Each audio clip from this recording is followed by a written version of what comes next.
సమస్తమును రక్షించును లేదా సమస్తమును సంపాదించుకొనెను. దేవుడి ఈ వాక్య భాగాన్ని మన వినికిడిలో ఆశీర్వదించి నిత్యత్వము కొరకై మన ప్రభువైన యేసుక్రీస్తు వారి యొక్క రాకడ కొరకై మనలందరినీ కూడా సిద్ధపరచునుగాక. పరిశుద్ధ గ్రంథము బైబిలు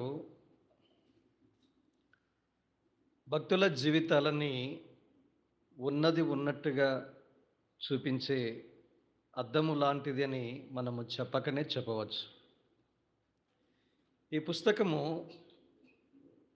మనిషి బహిరంగ జీవితాన్ని, అంతరంగ జీవితాన్ని,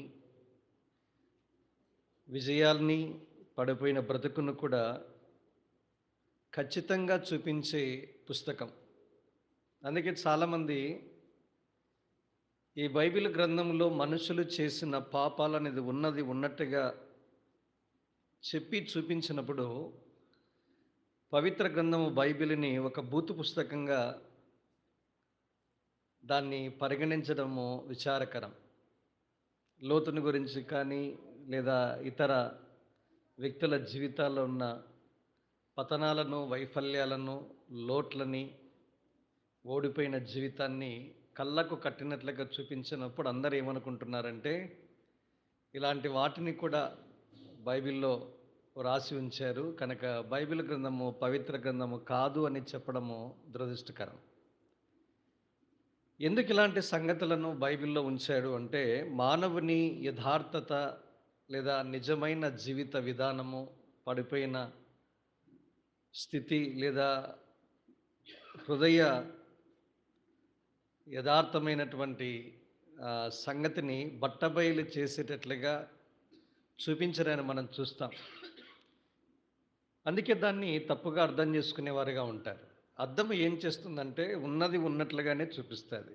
నా ముఖం మీద మరకలు ఉంటే మరకలు చూపిస్తుంది. చాలా పుస్తకాలు పాలిష్డ్గా ఉంటాయి, మరకలు కనబడకుండా ఉన్నది లేనట్టుగా చూపించే పుస్తకాలు చాలా ఉంటాయి. కానీ మిర్రర్ ఇది, దీని యొక్క వాక్యము అద్దముతో పోల్చబడింది, ఉన్నది ఉన్నట్టుగానే చూపిస్తుంది. కనుక అలాంటి భక్తుల జీవితాల్లో ఏవైతే సంభవించాయో ఆ సంభవాలన్నీ కూడా ఆయా సందర్భాల్లో ఉన్నది ఉన్నట్టుగా చూపించడము బైబిల్ యొక్క గొప్పతనం. ఇంకా విశేషమైన సంగతి ఏంటంటే ఉన్నది ఉన్నట్లుగా చూపించడం మాత్రమే కాదు,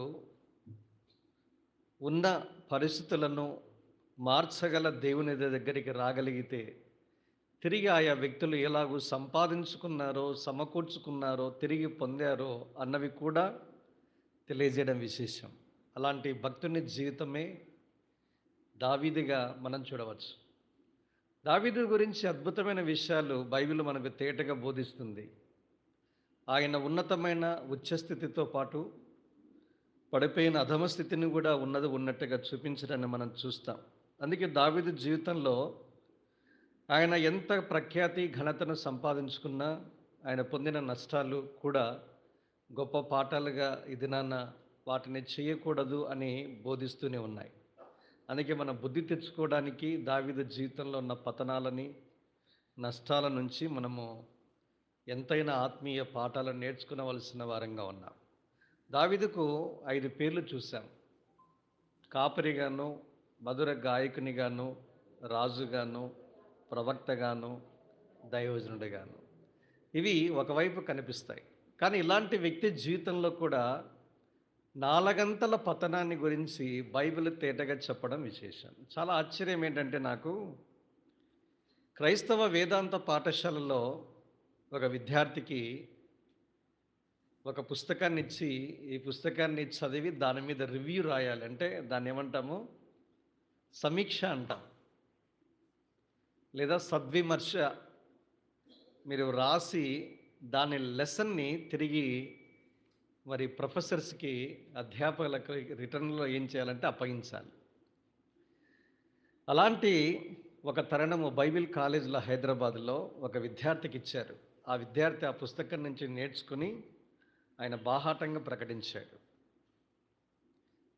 ఆ విద్యార్థి ఏం చెప్పాడంటే దావీదు సమస్తమును సంపాదించుకునేను అనే ఈ వాక్య భాగం మీద చాలా కొద్దిమంది మాత్రమే మాట్లాడారు. అందులో ఒకరు సుప్రసిద్ధ దైవజనులు, తెలుగు వారికి పరిచయస్తులు. ఆయనే దైవజనుడు భగత్ సింగ్ గారు. నేను వేదాంత కళాశాల చదువుకున్నప్పుడు మా ప్రొఫెసర్స్ ఆ పుస్తకానికి మా చేతుల్లో అందించి అందరూ రివ్యూ చదివిన తర్వాత సమీక్ష రాయమని మాకు పరీక్ష పెట్టారు. దాన్ని చదివి నేను అప్పగించాను. అయితే ఏదో పాఠాల వరకే పరిమితం కాకుండా వ్యక్తిగత జీవితం నేను అన్వయించుకున్నాను. ఆయన రాసిన పుస్తకము ఒక దిక్సూచిలాగా సహాయపడింది.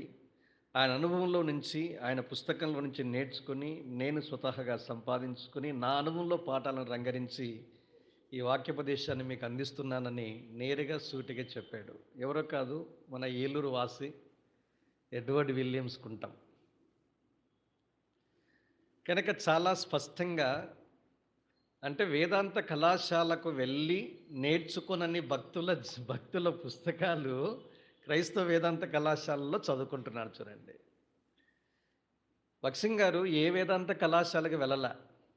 భగత్ సింగ్ గారే కాదు, డిఎల్ మోడీ, సిహెచ్ స్పర్జన్, తర్వాత క్యాంబల్ మోర్గాన్ ఇలాంటి బైబిల్ మహాపండితులు వీళ్ళు ఏనాడు క్రైస్తవ వేదాంత కళాశాలకి వెళ్ళి నేర్చుకోలే. అంటే వారికి దేవుడు అనుమతించలే, వెళ్ళొద్దని నేను చెప్పడంలా. దేవుడు ఒక్కొక్కరిని ఒక్కొక్క రీతిగా వాడుకుంటాడు. పౌలు ఉన్నాడు, ఎవరైనా వేదాంత కళాశాల నేర్చుకున్నాడు. ఆ గమలీయులనే గొప్ప దైవజనుడు, స్కాలర్ అప్పట్లో, ఆయన పాదాల దగ్గర కూర్చుని ఆయన నేర్చుకున్నాడు. అందుకే ధర్మశాస్త్రంలో ఆయన దిట్ట, కొట్టిన పిండి. కనుక కొంతమందికి దేవుడు అనుమతిస్తాడు, కొంతమందికి అనుమతించాడు. మనం అందరినీ మన ఏకఘాటున కట్టేసేదానికి దాన్ని ఏమంటాము, కట్టేసేదానికి వీలు లేదు.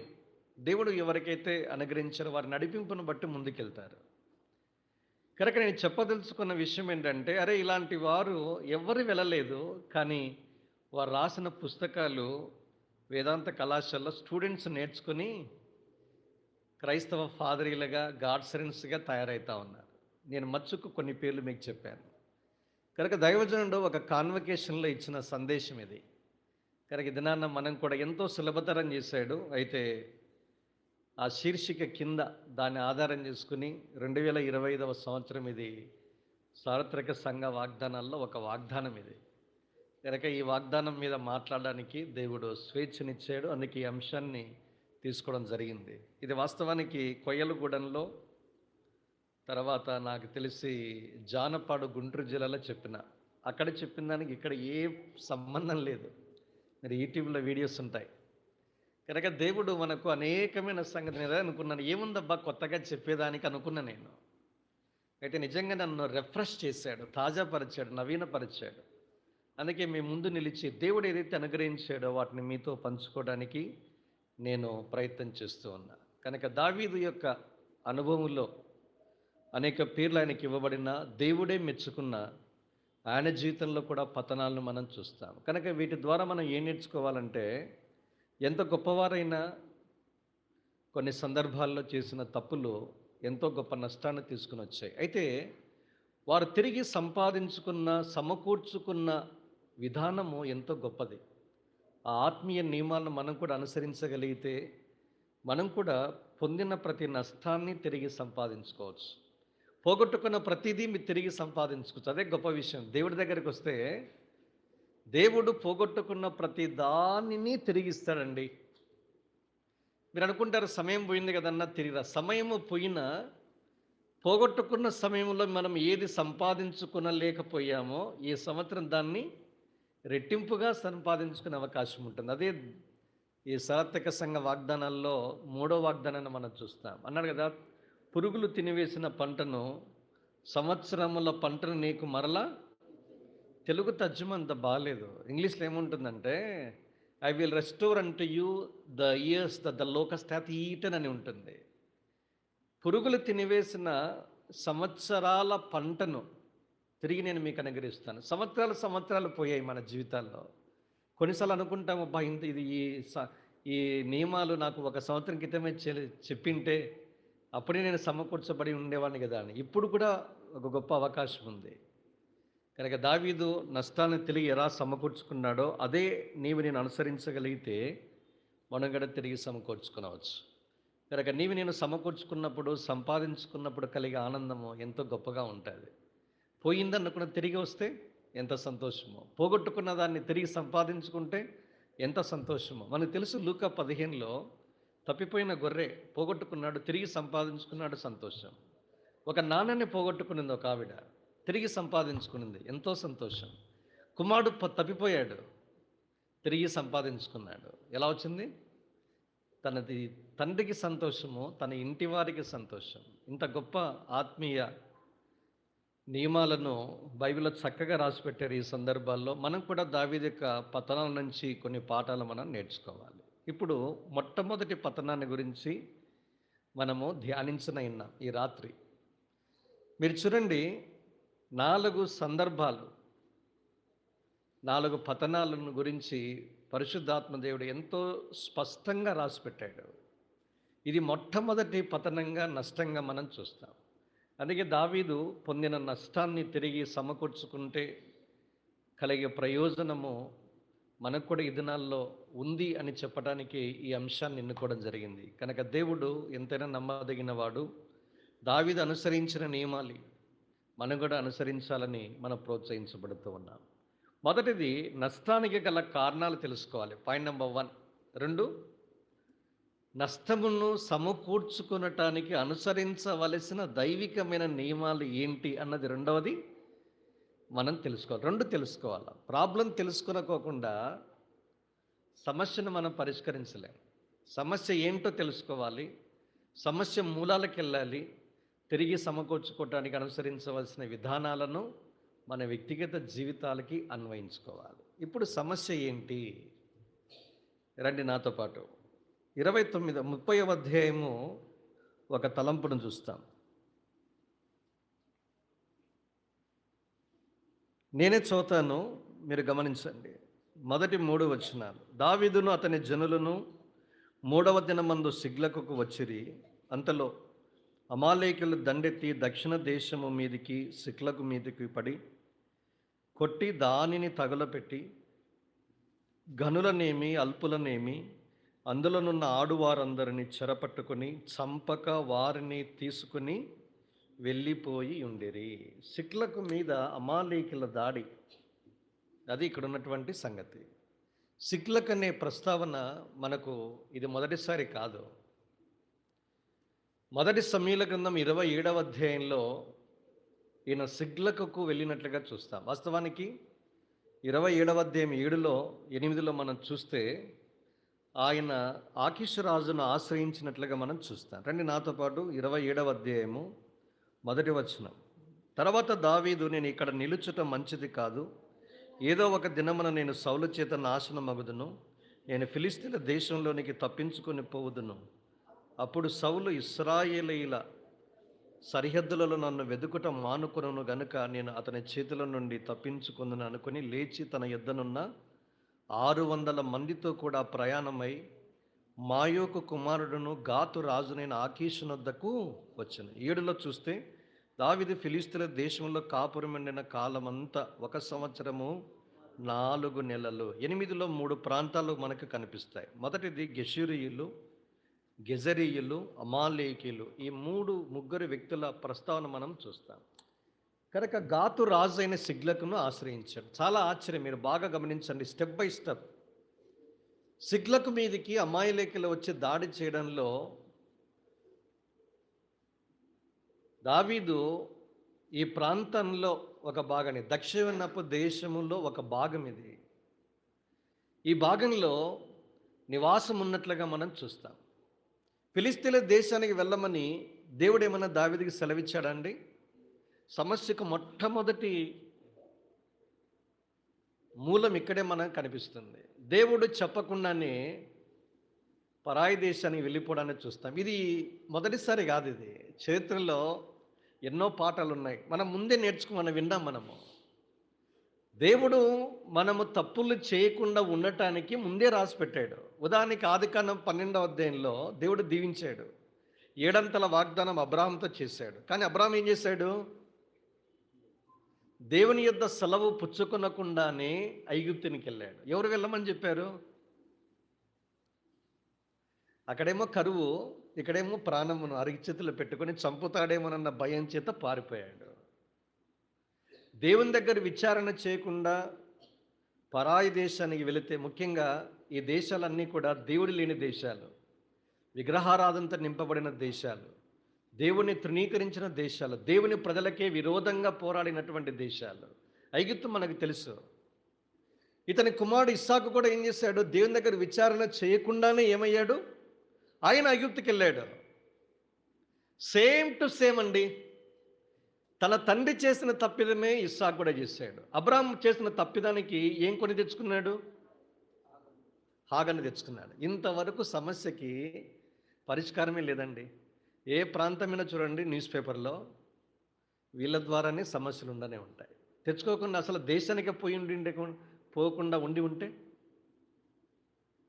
ఎంతో భక్తిపరుడు. నిజంగా అబ్రాహాం గురించి మనము అసలుగా చెప్పనే కూడదు, కానీ అద్దంలాగా బైబిల్ చెప్తుంది. ఎందుకు? మనం తప్పులు చేయకుండా. అయ్యా, నేను ఫిలిస్తీన్ల దేశానికి వెళ్ళాలా వద్దా, ప్రార్థన చేయాలా వద్దా అండి? దావీదు చేయాలా. ఆయన నిజంగా ఎంత మంచి గుణం ఉందంటే, ఏదైనా సరే దేవుని యొద్ద విచారణ చేస్తాడు. ఈ సందర్భంలో మాత్రం విచారణ చేయాల. దేవుని చిత్తాన్ని తెలుసుకొనుకోకుండా వెళ్ళిపోతే కష్టాలు మాత్రం పడతాయి. ఒక యాకోబు మాత్రం భయపడ్డాడండి. 46వ అధ్యాయం ఉదయకాలం చూపించాను. ఆయన ఐగుప్తుకి వెళ్ళేదానికి ఏమయ్యాడు? భయపడ్డాడు. అందుకే మీరు చూడండి, 46వ అధ్యాయం 3వ వచనంలో, యాకోబు యాకోబు ఐగుప్తునకు వెళ్ళుటకు నువ్వు భయపడవద్దు, నేను కూడా నీతో పాటు.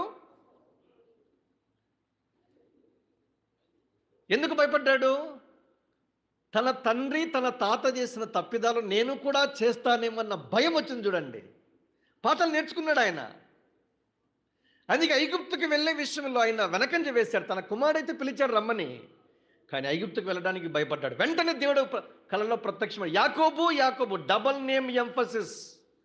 ఒక పేరును 2 సార్లు నొక్కి చెప్పిన సందర్భాలు 2 ఉన్నాయి. ఇది రెండోది ఆదికాండంలో. మొదటిది ఆదికాండం 22వ అధ్యాయం 11వ వచనం, అబ్రహామా అబ్రహామా. రెండవది యాకోబు యాకోబు 46 3వ వచనం. ఇలాంటి డబల్ నేమ్ ఎంఫసిస్లు బైబిల్ అంతట్లో 8 ఉన్నాయి. చెప్పాను అనుకుంటా, చెప్పలేదా? మోషే మోషే నువ్వు నిలిచి ఉన్న స్థలము, నిర్గమకాండం 3వ అధ్యాయం. సమూయేలు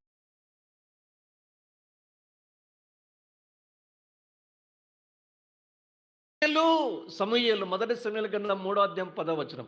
4 పాత నిబంధన సందర్భాలు. కొత్త నిబంధన మత్తయి సువార్త 23వ అధ్యాయము 37లో మనం చూస్తాం. ఏముంది అక్కడ? యెరూషలేమా యెరూషలేమా. లూకా సువార్త 10వ అధ్యాయంలో 41 42, మార్తా మార్తా. ఇంకా కొంచెం ముందుకెళ్తే లూకా 23:31 అనుకుంటాను, సీమోను సీమోను. 4వది చివరిది అపోస్తల కార్యాల 9వ అధ్యాయము, సౌలా సౌలా.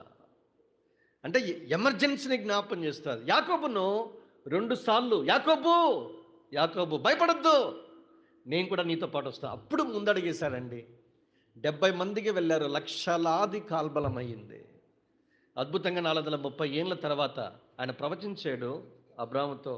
ఆదికాండం 15వ అధ్యాయము, 400 ఏళ్ళు, 430. దానికి చరిత్ర వేరే సంగతి. ఇప్పుడు అది కాంటెక్స్ట్ కాదు. అద్భుతంగా దేవుడు వారిని ఐగుప్తు నుంచి విడిపించినట్లుగా మనం చూస్తాం. కనుక దేవుని యొద్ద విచారణ చేసి వెళ్ళడం అన్నది చాలా ప్రాముఖ్యం. రూతు గ్రంథం దగ్గర కూడా రాగలిగితే, బెత్లెహేములో కరువు వచ్చిందండి. బెత్లెహేం అనే మాటకు అర్థమే రొట్టెల ఇల్లు. రొట్టెల ఇల్లులో రొట్టెలు లేవు. ఏం చేయాలన్నా?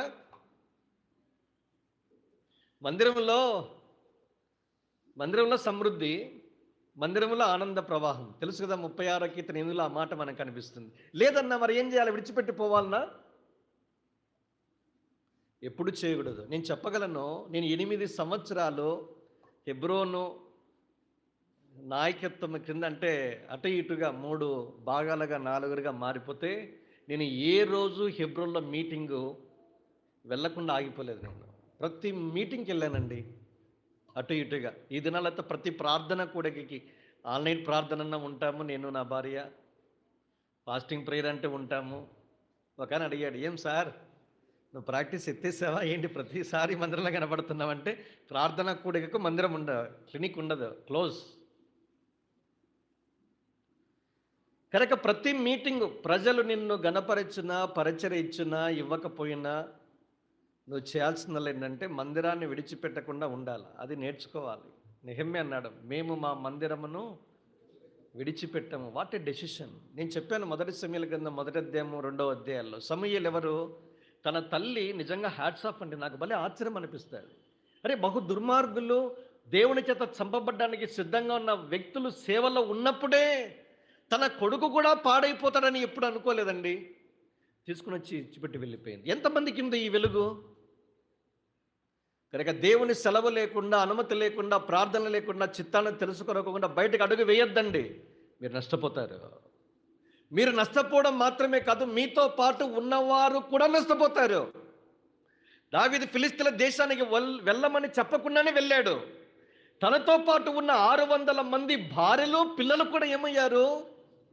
నేను చేసిన తప్పు నాతోనే ఉండదు, నాతో పాటు చుట్టూ ఉన్న వారి మీద కూడా ప్రభావితం చూపిస్తుంది.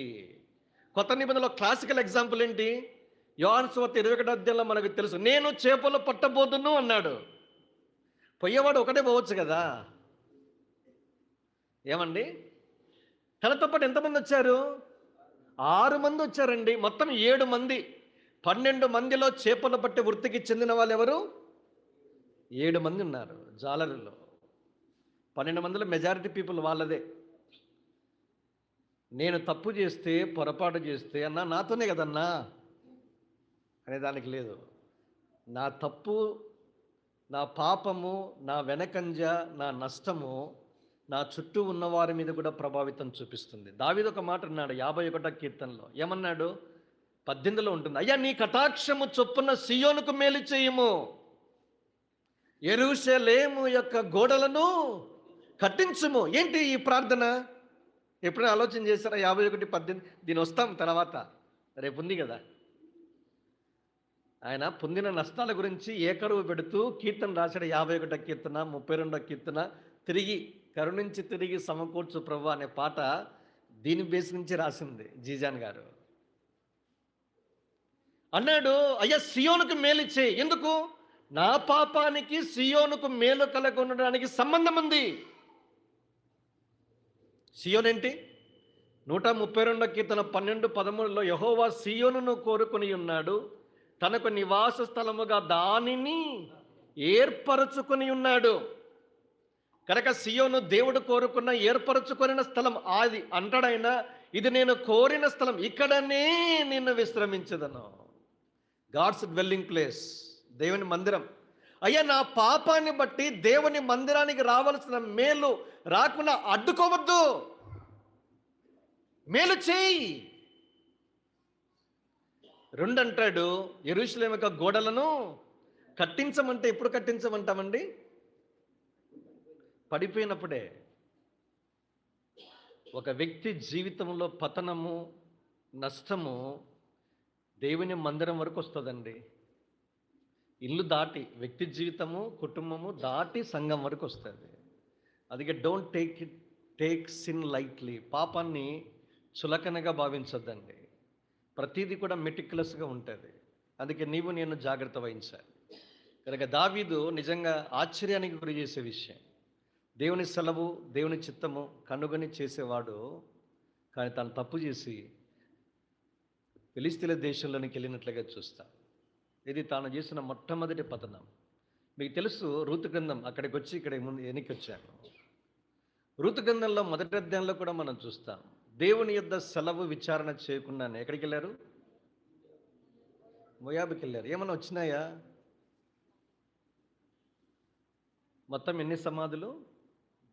మొత్తం 3 సమాధులు చేయడానికి పోయారండి మోయాబుకి వాళ్ళు. ఆశ్చర్యంగా లేదా? ఇక్కడ బాగలేదు, మరి ఎక్కడికన్నా పోయి బాగుపడాలి కదా. అంటే మరణం, ఆత్మీయంగా మరణము, మరణావస్థలోనికి వెళ్తాం. కనుక మందిరాన్ని, బెత్లెహేమును, రొట్టెల ఇల్లును మీరు విడిచిపెట్టి వెళ్ళొద్దండి. కరువు వస్తే ఇక్కడ ఉండండి, ఇక్కడే చావండి. అది నేను నేర్చుకున్న పాఠం. కనుక మనం కూడా నేర్చుకోవాలి. కనుక ఇది చరిత్రలో ఇవన్నీ పాఠాలు. రూతు ఎవరైతారు? అమ్మమ్మనా? యెషయి వాళ్ళ నాన్న, యెషై నాన్న ఓబేదు, ఓబేదు నాన్న బోయేజు, బోయేజు భార్య అంటే ముత్తవ్వ ఈవిడ. ఆవిడ నుంచి పాఠాలు నేర్చుకోలే కదండి దావీదు గారు, నేర్చుకోలే. అందుకే మనకు బుద్ధి కలగటానికి రాయబడ్డాయి. ఎందుకు ఈ శీర్షిక? మనం మరలా తప్పులు చేయకుండా ఉండడానికే, నష్టాన్ని పొందకుండా ఉండడానికి, సమకూర్చుకోవడానికి కాదు. ఇప్పుడు ఎట్లా సమకూర్చుకుంటే ఇప్పుడు చెప్తాం, ఒక 5 విషయాలు అయిపోతాయి. అది విషయం కాదు. మనం తప్పిపోకుండా ఉండడానికి, నష్టానికి మూలాలేంటి అన్నది మొదటిది ఇది. దేవుని దగ్గర ప్రార్థించి చిత్తాన్ని ఎరగకుండా వెళ్ళాడు. ఫస్ట్ పాయింట్ అది అతని జీవితంలో పతనానికి కారణం. 2 29వ అధ్యాయంలోకి వచ్చేసరికి ఫిలిస్తీన్లతో పాటు సిక్లగ్ రాజు ఆకీషుతో పాటు ఇశ్రాయేలీయులకు వ్యతిరేకంగా యుద్ధం చేయడానికి ఆయనతో పాటు ప్రయాణం చేస్తున్నారు వీళ్ళు. ఇటువైపు ఏమో ఇశ్రాయేల్ సైన్యం ఉందండి, ఇటువైపు ఏమో ఫిలిస్తీన్లు ఉన్నారు. ఫిలిస్తీన్లతో పాటు ఎవరు కలుసుకున్నారు? దావీదు ఒకప్పుడు ఫిలిస్తీన్ల నేత ఎవరు? గొల్యాతు ఏమన్నాడు? సున్నతి లేని ఫిలిస్తీయుడు జీవము గల దేవుని సైన్యమును తిరస్కరించుటకు వీడు ఎంతటి వాడు అన్నాడు. ఈ సున్నతి లేని వాళ్ళతో ఇప్పుడు ఏమయ్యాడంటే జీవం కలిగిన సైన్యాన్ని ఎదుర్కోవడానికి యుద్ధంతో పాటు శత్రువులతో చేయగలిపాడు. పోవచ్చా పోకూడదా? నిజంగా దావీదుకు మనసు ఉందో లేదో మనకు తెలియనప్పుడు నిజంగా దేవుడే ఆ స్థితి నుంచి బయటికి గెంటేశాడు. దేవుడు నిజంగా తప్పు చేయకుండా చేశాడండి. నిజంగా ఇతను పోయి ఉంటే, ఇది తర్వాత 31వ అధ్యాయంలో యుద్ధం జరిగింది. సౌలు కుమారులు మొత్తం 3 చచ్చిపోయారు. యోనాతాను మనకు ప్రముఖుడు అందులో. ఇప్పుడు ఒకవేళ నిజంగా ఫిలిస్తీన్ల యుద్ధంలో దావీదే పాలిభాగస్తుడై ఉంటే రక్తాపరాధం ఎవరి మీదకి వచ్చేది? దావీదు మీదకి వచ్చేది. కనుక దావీదు ఈ పని చేయకున్నట్లుగా దేవుడే ఏం చేశారంటే ఫిలిస్తీన్ల సర్దారులను లేపాడండి. ఫిలిస్తీన్ల సర్దార్లు చూసి దావీదు వస్తున్నప్పుడు అన్నారు, రే ఆయన గురించి వెంటనే దావీదు చూస్తేనే గుర్తొచ్చింది. ఏమొచ్చింది గుర్తు? సాంగ్, పాట. చూడండి 29వ అధ్యాయం 5వ వచనం.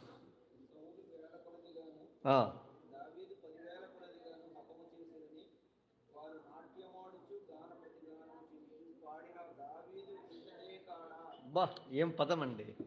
ఏ పాట అయితే, ఏ పొగడ్తయితే సౌలు చేత తరంబడ్డానికి కారణమైందో అదే పాట సర్దార్ల చేత ఆకీష్ రాజు చేత గెంటి వేయబడ్డానికి కూడా కారణమైంది.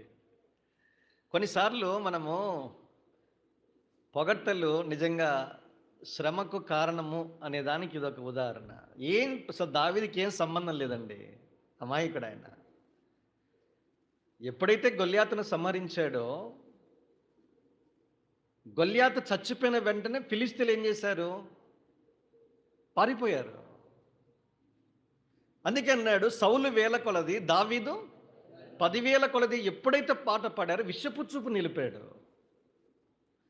తరమడానికి పూనుకున్నాడు. ఆ పాటే దావీదు మీద విషపు చూపైంది. ఈ పాటే యుద్ధంలో పాలు పంపులు పొందకుండా తయారు చేసింది. కనుక దేవుడు నిజంగా మన కాలగతులను ఆయన ఆధీనంలో ఉంచుకున్నాడు. రోమా 8:8 ప్రకారం సమస్తమును సమకూర్చి మేలు కలుగుటకై సమకూరుస్తాడు. ప్రజల చేత నెట్టివేయబడ్డానికి కారణమైంది. మన జీవితాల్లో కూడా ఇలాంటి పరిస్థితులను అనుమతిస్తాడు. మనం తప్పు చేయకుండా, పాపం చేయకుండా, మన ద్వారా అధికమైన నష్టం కలగకుండా దేవుడు నిజంగా సాయం చేస్తాడు. నిజంగా అతను వెళ్ళాడు ప్రాణాలు దక్కించుకోవాలి. మానవ భావోద్రేకాలను దేవుడు గౌరవిస్తాడు. ఏ కారణాన్ని బట్టి మనకు తెలుసు, ప్రాణభయం చేత వెళ్ళినట్లుగా మనం చూస్తాం.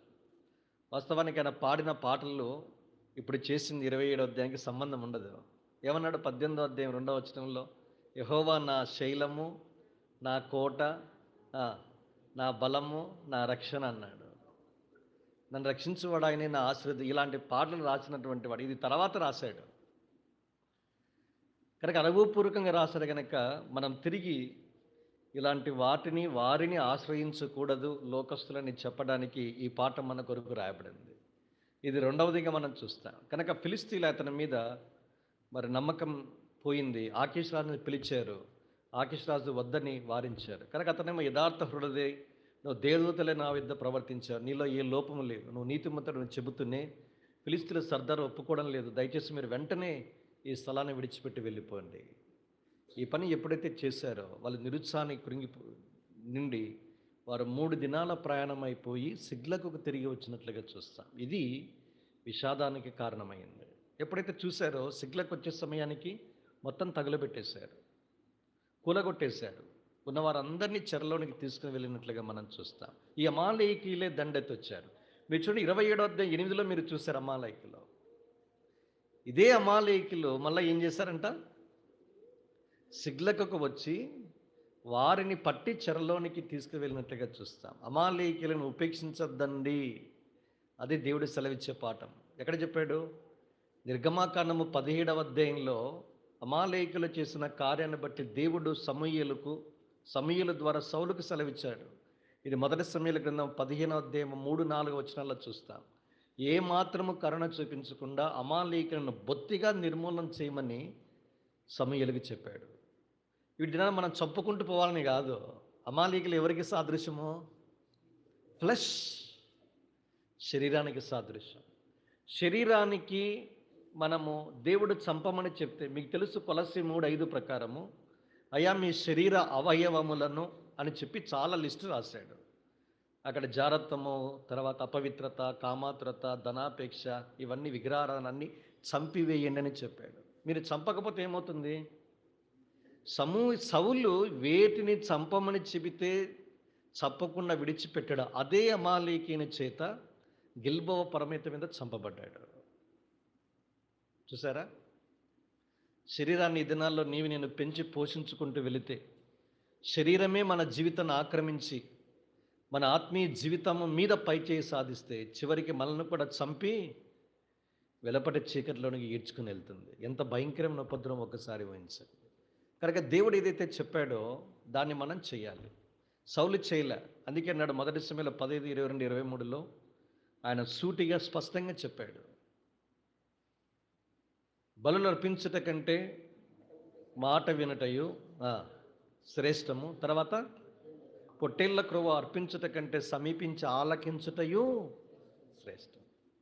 కనుక దేవుడి సెలవిచ్చిన మాటను అతిక్రమించాడు. తద్వారా సౌలు తర్వాత దావీదు కూడా ఈ అమాలేకీల చేత బాధించబడినట్లుగా మనం చూస్తాం. ఒక నాయకుడు చేసిన తప్పిదము, దాని ఫలాలు రానున్న తరాల మీద కూడా కనిపిస్తాయి. సమస్యకు 3వది ఇది. ఏమిటి? నేను చేసిన తప్పు నా వరకే ఉండాలి, దాని ప్రతిఫలాలు వేరే తరాల మీద కూడా పడ్డాయి. చూడండి, అందుకే మనం ఎంతో తీవ్రంగా ఈ విషయాలను మనం పరిగణించాలని మనం కోరబడుచున్నాం. 3 విషయాలు చూసాం. మొదటిది దేవుని సెలవు లేకుండా వెళ్ళడం. రెండవది దేవుని ప్రజలతోనే మనం విరోధంగా పోరాడడం. దేవుడు ఏర్పరచుకున్న వారిని మనం ఏమాత్రము ఎదిరించలేం, ఓడించలేం. మీరు చూడండి, కొత్త నిబంధన రోమాపత్రిక 8వ అధ్యాయం 31-32 ఏముంటుంది మీకు? యెహోవా దేవుడు ఏర్పరచుకున్న వారి మీద నేరారోపణ మోపువాడు ఎవడు? తర్వాత నీతిమంతుడగా తీర్చువాడు దేవుడే. దేవుడు ఏర్పరచుకున్న వారి మీద నేరారోపణ మోపి వ్యతిరేకంగా పోరాడే అవకాశం లేదు. ఎందుకు? దేవుడు ఏర్పరచుకున్న వారి పక్షంగా దేవుడు ఫైట్ చేస్తాడు. మనకు తెలుసు, యెషయా గ్రంథంలో నీకు విరోధంగా రూపించబడిన ఏ ఆయుధము ఎవరు? ఇశ్రాయేలు జీవం కలిగిన సైన్యం ఒకటి. మనం చూసాము ఉదయకాలము 78వ కీర్తన 70, 71, 72 వచనాల్లో చూస్తాను. 71లో ఉంది, ఏముంది? తన ప్రజలైన యాకోబు, తన స్వాస్థ్యమైన ఇశ్రాయేలు. దేవుని స్వాస్థ్యానికి విరోధంగా మనం పోరాడగలమా అండి? దేవుని ప్రజలైన ఇశ్రాయేలుకి వ్యతిరేకంగా మనం పోరాడి విజయం పొందగలమా అండి? తాత్కాలికంగా పొందొచ్చేమో కానీ ఫిలిష్తీయులు. దేవుని ప్రజలకు విరోధంగా దేవుని ప్రజలు నేను పోరాడడానికి దిగితే మనమే ఓడిపోతాం. అంతిమంగా నష్టపోయేది మనమే. కనుక దేవుడు ఏర్పరచుకున్న వారి మీద నేరారోపణ మోపేది ఎవరు అంటే అపవాది తప్ప ఎవరు మోపరు. నేరారోపణ మోపేది ఎవడు? ప్రకటన 12వ అధ్యాయం 10వ వచనం ప్రకారము మన సహోదరుల మీద రాత్రింబగళ్ళు నేరారోపణ మోపువాడైన అపవాది. ఒక స్థలంలో కొట్లాట జరిగింది. ఓపెన్ ఇదంతా. ఎందుకంటే ఇంటర్నేషనల్‌గా వెళ్తుంది ఇది. ఒక గుంపు ఏం చేశారంటే, "అన్న మీ పక్షంగానే న్యాయం ఉంది. మీరెళ్లి పోలీస్ స్టేషన్‌లో వారికి విరోధంగా కేస్ పెట్టండి" అన్నాడు. ఈ సేవకుడిచ్చిన జవాబేంటో తెలుసా? ఇది చెప్పి 20 ఏండ్లయింది. నేను 2005లో మీటింగ్‌కెళ్ళాను ఒక స్థలానికి. ఆయన నాతో చెప్పిన మాట అబ్బా! నిజంగా నేను షాక్ అయ్యాను నేను. న్యాయము నా వైపే ఉన్నా, నేను దేవుని ప్రజలకు వ్యతిరేకంగా వెళ్లి పోలీస్ స్టేషన్‌లో నేరారోపణ చేయలేను. ఎందుకు? దేవుడు ఏర్పరచుకున్న వారి మీద నేరారోపణ మోపువాడు ఎవడు అంటే వితిన్ బ్రాకెట్ సాతాను తప్ప. నేరారోపణ మోపేది ఎవరంటే సాతాను. అంటే ఇదేనన్నా ఆపోజిట్‌గా దేవుని ప్రజల మీద కేసులేస్తున్నాము అంటే, మనం ఏ పనిలో ఉన్నాము? ఎవరి పనిలో ఉన్నాము? సాతాను సేవకులం మనము. ఎంతమంది ఉన్నారిప్పుడు? ఏం చెప్పనక్కర్లే. అయిపోయింది, మీకు అర్థమైపోయింది. దేవుని సేవ చేయడానికి ఉన్నాం 10 రోజులు. సాతాను పరిచర్య కాదు. ఏం చేసామన్నా అంటే, అన్యాయం సహించి ట్రాన్స్‌ఫర్ తీసుకొని వెళ్ళిపోయాడు ఆయన. మనము ఫైట్ చేయాలన్నా ప్రభు మన పక్షంగా మళ్ళా పాటలు పాడుతూ ఉంటారు. నాకు ఏం తెలియదో, నాకు నిజంగా అబ్బా! ఏం మాట్లాడుతున్నారు? ప్రభువా, మీరు శత్రువుల మీద విజయాన్ని కలిగించి మాకిచ్చిన జయ జీవితాన్ని బట్టి మీకు వందనాలని మళ్ళా కట్ చేసి లోపల పోతూ ఉంటారు. ఏంది మీరు చేసేది? అంటే మనం ఎంత గుడ్డితనంలో ఉన్నామో ఒక్కసారి ఊహించండి. నిజంగా ఆశ్చర్యం అనిపించింది నాకు. అన్యాయం సహించడం మేలు. A person who fight for rights is not at all a Christian అన్నాడు ఒక ఆయన. హక్కుల కొరకు పోరాడే ఏ క్రైస్తవుడు కాదు, కానేరడు. యేసుప్రభు ఎవరు? ఆయన తన దీనత్వమును బట్టి అపొస్తలుల కార్యం 8వ అధ్యాయంలో ఏం పొందలేదంట? చదివినారా లేదా? రండి, అపొస్తలుల కార్యం 8వ అధ్యాయం. అయ్యో, ఇది చాలా కీలకమైన మాట. ఈ నపుంసకునితో ఫిలిప్పు మాట్లాడుతున్న మాట చూడండి. అద్భుతమైన మాట. ఇది ఎప్పుడు మన హృదయం అనే పలక మీద వ్రాయబడాల, అప్పుడు మనము ముందుకెళ్ళము. 33:8. ఆయన దీనత్వమును బట్టి ఆయనకు న్యాయ విమర్శ దొరకకపోయెను. ఆయన సంతానము ఎవరు వివరింతురు? ఆయన జీవము భూమి మీద నుండి తీసివేయబడినది. దీనత్వాన్ని బట్టి న్యాయ విమర్శ దొరకలేదు. పైన నోరు తెరవలేదు, చివరికి న్యాయ విమర్శ దొరకలేదు. నోరున్నవానిది రాజ్యం. ఇప్పుడు యేసుక్రీస్తు ప్రభువారికి న్యాయ విమర్శ దొరకనప్పుడు నీకెందుకండి న్యాయము? సహించడం అన్నది చాలా గొప్ప విషయం అండి. నిజంగా నేను ఆయన సేవకుడు చెప్పిన తర్వాత, అరే, దేవుని ప్రజలకు వ్యతిరేకంగా పోలీస్ స్టేషన్కి వెళ్ళి కేసు పెట్టకూడదు అని నేర్చుకున్నాను నేను. మనం నేర్చుకోవాలి. ఈ పని చేయకుండా దావీదును దేవుడు తప్పించాడు. మూడవది, ఒక నాయకుడు చేసిన తప్పిదము రానున్న తరాల్లో ప్రతిఫలాలు దావీదు కాలంలో కూడా అనుభవించారు. దేవుడు చెప్పింది చేసుకుంటూ వెళ్ళాలి. అవిధేయత చూపిస్తే కలిగిన నష్టం అపారం, తరతరాలు వెంబడిస్తూనే ఉంది. నిర్గమకాండం 17వ అధ్యాయంలో దేవునికి మనం మర్చిపోయిన దేవుడు మర్చిపోడండి. తెలుసా మీకు? మనకి ఎవరైనా కీడు చేశారనుకోండి, చూడండి, మొదటి సమూయేలు గ్రంథం ఒక్క తలంపు చెప్పి నేను ముందుకెళ్తాను, ఎందుకంటే దీంతో క్లోజ్ చేస్తాను. మొదటి సమూయేలు 15వ అధ్యాయం.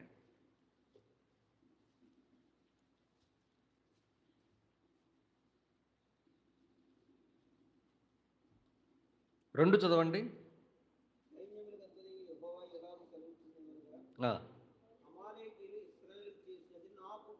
ఎవరంటున్నారు? బా, ఏ మనిషి అండి!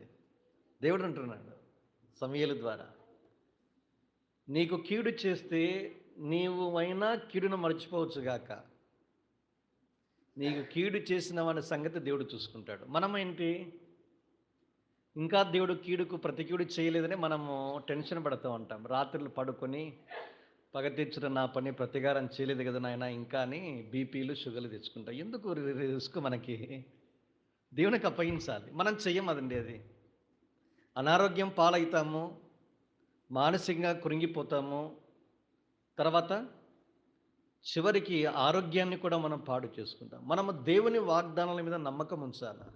నీకు నిజంగా ఒక వ్యక్తి కీడు చేశాడు, దేవుడి జ్ఞాపకం, దేవుని జ్ఞాపకం ఉంటుంది. నాకు జ్ఞాపకమే అని చెప్పి ఈ సందర్భం ఎక్కడి నుంచి తీసుకున్నా అంటే నిర్గమాకాండం 17వ అధ్యాయంలో రెఫీదీములో దిగారు వాళ్ళు. అలిసిపోయారు.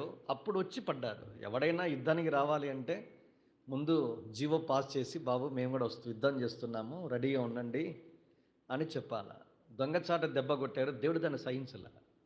వీరుని లక్షణం కాదు. కనుక దేవుడు మనకు చేసిన కీడు, దేవుని ప్రజలు కావచ్చు, విరోధులు ఎవరైనా కావచ్చు, మనకు ఎవరైనా కీడు చేస్తే దేవుడు నిత్యము జ్ఞాపకం చేసుకుంటాడు. వారి విషయంలో దేవుడు చూస్తాడు. అన్నాడు కదా, ప్రగతించుట నా పని, ప్రతీకారం నేనే చేస్తా. కనుక రిలాక్స్, ప్రభుకు అప్పగించు. ఈ 3 విషయాలను నేను జ్ఞాపం చేసి, ఇప్పుడు కలిగిన నష్టాలను తిరిగి సమకూర్చుకొనుట ఎట్లు, ఏం సంభవించింది అన్నదాన్ని మనం చూసాం మొదటి 3 వచనాల్లో. ఇప్పుడు ఒక్కొక్కటిగా చూసే ప్రయత్నం. 4 నుంచి కొన్ని వచనాలు చదువుతాను. ఒక 5 తలంపులు జ్ఞాపం చేసి ఈ కూడికను ముగిస్తాను. 3 విషయాలు చెప్పాను. నష్టానికి మూలాలు చూసాము. నష్టాన్ని తిరిగి సమకూర్చుకుంటే ఎట్లు, ఒక 5 విషయాలు ఒక అరగంటలో మీకు జ్ఞాపం చేసి ముగిస్తాను. 30వ అధ్యాయము 4వ వచనం. 3వ వచనం చదువుతాను. దావీదును అతని జనులను పట్టణమునకు వచ్చి అది కాల్చబడి ఉండుటయు, తమ భార్యలను కుమారులను కుమార్తెలను చెరలోనికి కొనిపోబడుట ఉండుటయు చూచి ఇక ఏడ్చుటకు శక్తి లేకపోవనంతగా బిగ్గరగా ఏడ్చిరి. యజ్రెయేలీయురాలైన అహీనోయము, కర్మేలీయుడైన నాబాల భార్య అయిన అబీగైలను దావీదు 2 భార్యలను చెరలోనికి కొనిపోబడగా చూచి దావీదు మిక్కిలి దుఃఖపడెను. మరియు తమ తమ కుమారులను బట్టి కుమార్తెలను బట్టి జనులందరికీ ప్రాణము విసికినందున రాళ్ళు రువి దావీదును చంపుదము రండని వారు చెప్పుకొనగా, దావీదు తన దేవుడైన యెహోవాను బట్టి నష్టము ఎంత అపారమో చెప్పాడు. మొత్తం అందరు పోయారు. 600 మంది. 600 మందికి పెళ్ళిళ్ళు అయ్యాయి అనుకుందాం. 600 మంది సహోదరులు వెళ్ళారు. 600 మందికి పిల్లలు ఒకరైనా కలిగారు అనుకున్నాం. ఎంతమంది పిల్లలు? 600 మందిలో 2కి ఒక్కరే ముద్ద అనుకుంటే 600 మంది పిల్లలు, 600 మంది సహోదరులు, పశు సంపద, ఆస్తి నష్టం మొత్తం దోచుకొని పోయారు. ఇప్పుడు ఎప్పుడైతే చూశారో పోవడము కాల్చబడ్డాన్ని చూసి, అందరూ చెరలోనికి వెళ్ళిపోవడాన్ని చూసి ఏడ్చుటకు శక్తి లేనంతగా ఏడ్చారంట. భక్సింగ్ గారు అంటారు, పురుషులు సహజంగా ఏడవరంట,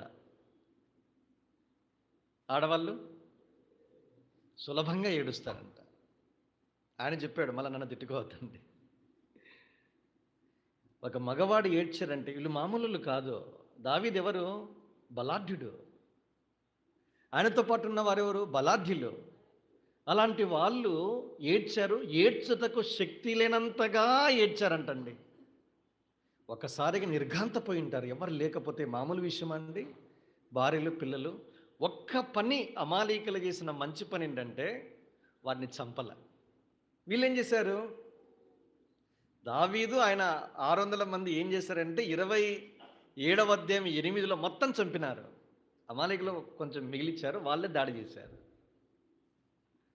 దేవుడు నిజంగా జోక్యం చేసుకునే విధానాలు చూడండి. దావీదును తిరిగి సమకూర్చాలని సంకల్పించడం గనక ఆయన జీవితంలో దేవుని యొక్క జోక్యాన్ని అణువణువున మనం చూస్తాం. ఏడ్చుటకు శక్తి లేనంతగా ఏడిస్తే ఇక్కడ అన్నాడు, దావీదు మిక్కిలి దుఃఖపడ్డాడు. ఒకవైపు మిక్కిలి దుఃఖము, బాధ, నిస్పృహ ఒకవైపు ఉంటే 600 మంది ఏం చేశారండి? రాళ్ళు రువ్వి చంపడానికి పూనుకున్నారు. ఇంతవరకు ఈ నాయకుడు ఎవరి కోసం పనిచేశాడు?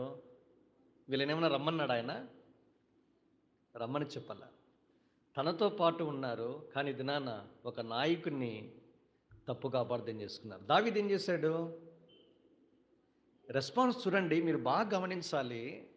ఒకవైపు 600 మంది రాళ్ళు రువ్వి చంపాలను పూనుకున్నప్పుడు దావీదు ప్రతిస్పందన చూడాలి. మనం పొందిన నష్టాలను సమకూర్చుకునే దైవికమైన నియమాన్ని ఇక్కడ మనం చూస్తాం. రాళ్ళు రువ్వి చంపడం అనేది ఈరోజు కొత్త కాదు. ఇది నిర్గమాకాండం 17వ అధ్యాయంలో మొదటి సందర్భంలో సీన్ అరణ్యంలో నుంచి రెఫీదీం దిగారు. నీళ్లు లేవు. నీళ్లు లేకపోయినప్పుడు మోషే దేవుని దగ్గరకు వచ్చి ప్రార్థన చేశాడు, అయ్యా నువ్వు ఏమాత్రం ఆలస్యం చేసినా రాళ్ళు రువ్వి నన్ను చంపుతారయ్యా, రాళ్ళు కొట్టి చంపుతారు అన్నాడు ఆయన. దేవునితో మాట్లాడాడు. చూడండి, సంఖ్యాకాండము 14వ అధ్యాయంలో మీకు కనిపిస్తుంది. ఏంటి? మంచి సమాచారం తీసుకొని వచ్చారు. అయ్యా మనము కనాను దేశాన్ని మనం స్వతంత్రించుకోవచ్చు, పోయి దేవుడు మన యందు ఆనందిస్తే మనకిస్తాడు, వాళ్ళంతా మనకు ఆహారం అవుతారని చెప్తే ఇశ్రాయేలు సమాజం అంతయు వారిని రాళ్ళు రువ్వి చంపడానికి పూనుకున్నట్లుగా మనం చూస్తాము. 12 మందిలో 10 మంది చెడ్డ సమాచారం, ఇద్దరు ప్లస్ మోషే కలిశాడు, వీళ్ళను చంపడానికి పూనుకున్నారండి. రాళ్ళు రువ్వడం అనేది కామన్ వాళ్ళకి. లేదు యోహాను సువార్త 8వ అధ్యాయం 59వ వచనంకి వచ్చారనుకోండి, లేదా యోహాను సువార్త 10వ అధ్యాయం 31వ వచనం, ఈ 2 సందర్భాల్లో కూడా యేసుక్రీస్తు ప్రభువారి మీదనే రాళ్ళు రువ్వి చంపడానికి పూనుకున్నారు. ఇదేం కొత్త కాదు. అయితే రెస్పాన్స్ చూడండి. ఒక వ్యక్తి ఒక క్రైసిస్, ఒక సంక్లిష్టమైన స్థితిలో, ఒక నష్టము, మిక్కిలి దుఃఖకరమైన నిరాశాజనకమైన పరిస్థితుల మధ్య ఎలా ప్రతిస్పందించాలి, ఒక సమస్యను ఎలా స్వీకరించి దానికి ఎలా ప్రతిస్పందించాలో దావీదు గొప్ప మాదిరి.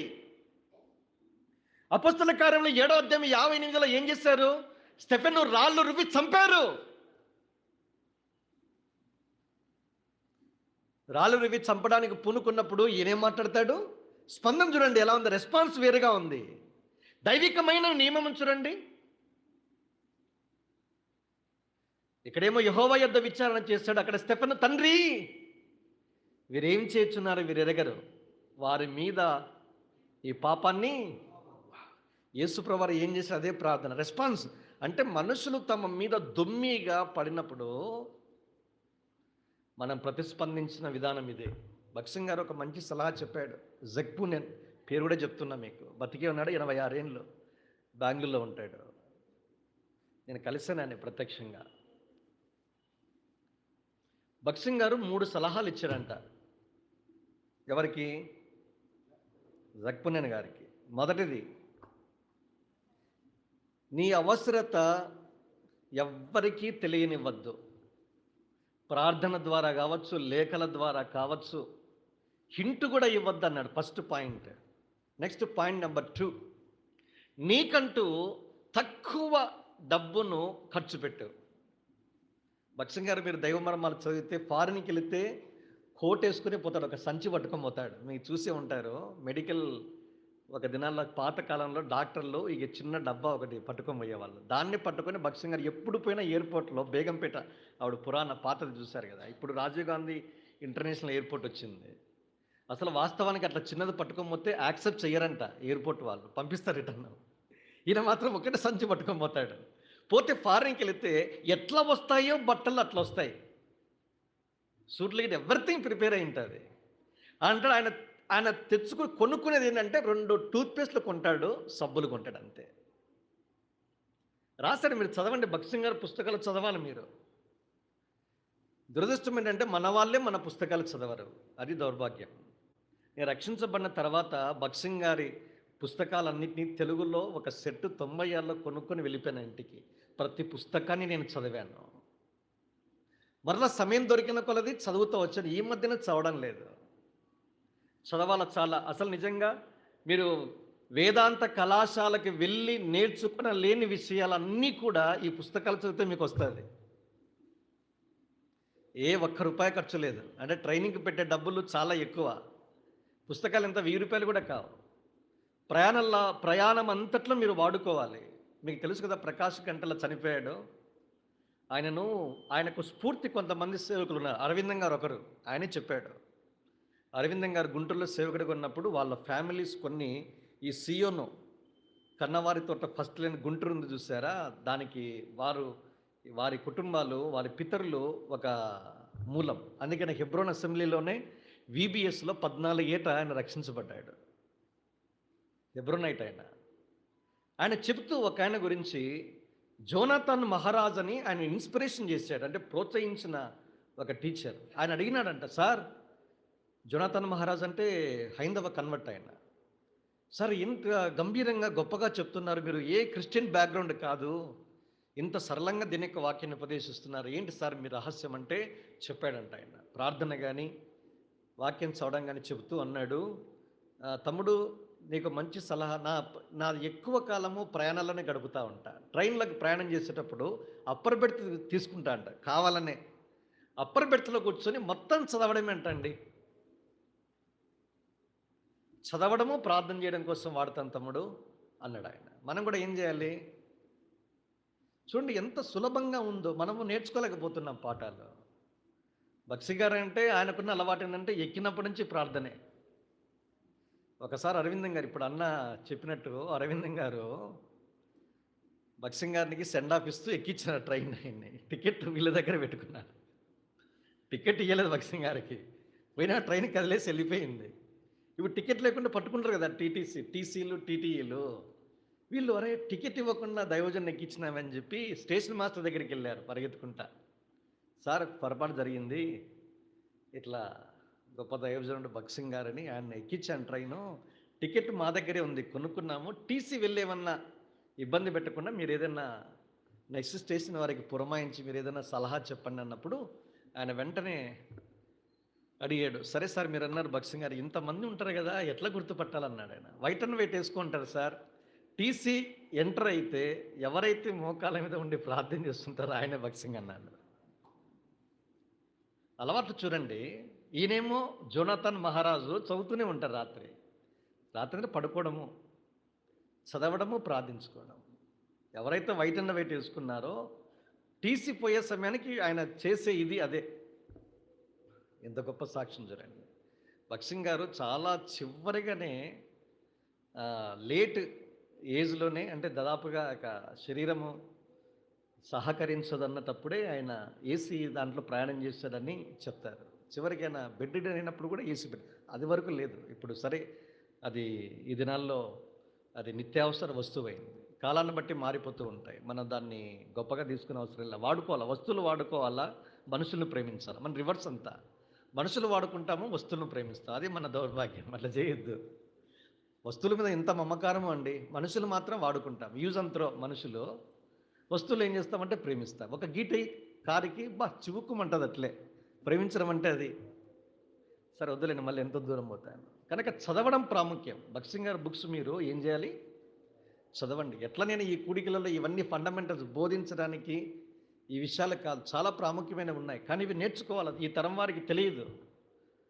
దైవజనుడి గురించి ఆయన చేసిన కార్యాలు ఈ తరంలో చాలామంది ఎరగక తప్పుదారి పెట్టే అవకాశాలు ఉన్నాయి. అందుకే మీకు ప్రోత్సహిస్తూ ఉన్నాను చదవమని.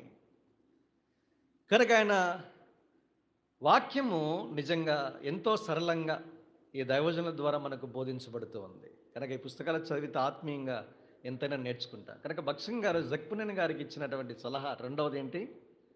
నీ కొరకు తక్కువ డబ్బులు ఖర్చు చేయన్నాడు. మూడవది చివరిది, ప్రజలు నీ మీద దుమ్మెత్తి వ్యతిరేకంగా లేచి దుమ్మెత్తి పోసినా, నీ మీద దాడి చేసినా నువ్వేం చేయి? ఒక్క మాట మాట్లాడకుండా మౌనంగా ఉండన్నాడు ఆయన. నేను చూశానండి కొంతమంది దైవజనులను, ఫిలిప్ గారిని చూశాను, జీటిగా లెఫ్ట్ అండ్ రైట్ పీకుతున్నారు అట్లే ఆయన్ని. 20 ఏళ్ళ క్రితం నేను హెబ్రోన్లో ఉన్నా. నేను 2005లో నేను హైదరాబాద్ 20 ఏళ్ళు నేను హైదరాబాద్లో ఒక ప్రార్థన కూడిక అయిపోయింది. ఏమి తిడుతున్నారంటే ఆయన్ని. మీటింగ్ అయిపోయింది, వాక్యం చెప్పి జీటి గారు ఒక్క మాట మాట్లాడలేదు ఆయన. నేను చాలా ఆశ్చర్యపోయాను. ఫిలిప్ గారి దగ్గరకు వచ్చి లెఫ్ట్ అండ్ రైట్ వాయిస్తున్నారు అట్లే ఆఫీస్ రూమ్లో. చివరిగా పోతూ అంటే నోరు మెరపకుండా ఉన్నావే జవాబు చెప్పునని లాగి ఒక్క చెంప చల్లు అనిపించారండి ఆయన. తెల్లగా ఉంటాడు కదా మనిషి, ఇంత ఉబ్బు వాసింది ఆయనకి. ఒక్క మాట మాట్లాడలేదు. నాకు ఆశ్చర్యం అనిపించింది. బక్సింగ్ గారు, అరవిందం గారు, ఇది జేసీ రావు అంకుల్ చెప్పారు, ఇవన్నీ యూట్యూబ్లో ఉన్నాయి. మీటింగ్స్ అయిపోయింది కర్నూలులో, ట్రైన్ ఎక్కిస్తున్నారు. ఒక ఆయన వచ్చి చెప్పు తీసుకుని కొట్టాడు అరవిందం గారిని. బక్సింగ్ గారు ముందు చెప్పు తీసి చెప్పుతో కొట్టాడండి. దుర్భాషలు ఆడాడు. అంతా అయిపోయింది. బక్సింగ్ గారు ఒక్క మాట మాట్లాడకుండా ట్రైన్కి వెళ్ళిపోయాడు. అరవిందం గారు, అరే దైవజనుడు ఒక్క మాట కూడా పంచాయతీ చేయలేదే ఏమనకల్లా. మరుసటి రోజు ఎవరైతే కొట్టారో అతని ఇంటికి వెళ్ళి 2 చేతులెత్తి క్షమాపణ చెప్పాడు. గుండె జల్లనింది వ్యక్తికి. కాళ్ళ మీద పడ్డాడు. ఏం పాఠాలు నేర్చుకున్నారండి. ఏం నేర్చుకున్నావు?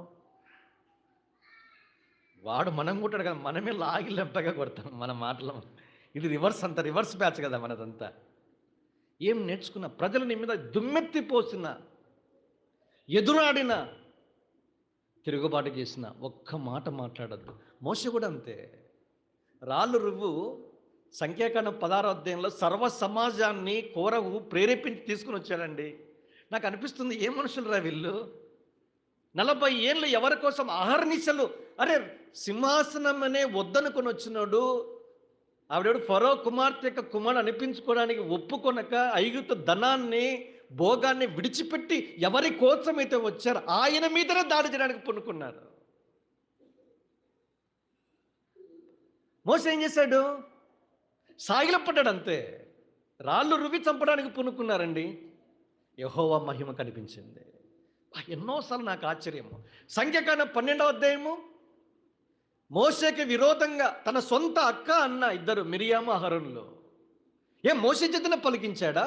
మా చేత పలికించలేదా? దుమ్మెత్తి పోస్తూ ఒక్క మాట మాట్లాడితే ఒట్టు. ఎవరు మాట్లాడారు? దేవుడు మాట్లాడాడు. దేవుడు ఊరుకున్నాడండి. మీరు ఎప్పుడు గమనించారు లేదో, మనం ఊరుకున్నా దేవుడు ఊరుకున్నాడు. వెంటనే యెహోవా ఆ మాట విననే ఉంటుంది చూడండి. ఏ మాట?